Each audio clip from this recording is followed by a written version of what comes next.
बकऱ्या राखणारा कागल तालुक्यातला यमगे गावचा बिरदेव डोणे यानं केंद्रीय लोकसेवा आयोगाच्या परीक्षेमध्ये घवघवीत यश मिळवलंय। खडतर परिश्रम आणि जिद्दीच्या जोरावर त्यानं 551वी रँक मिळवली।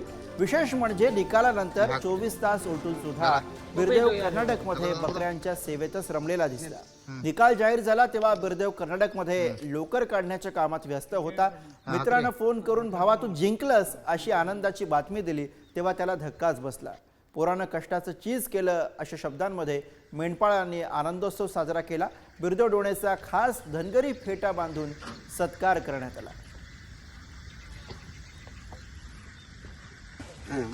भगवान कौन एक का के मामा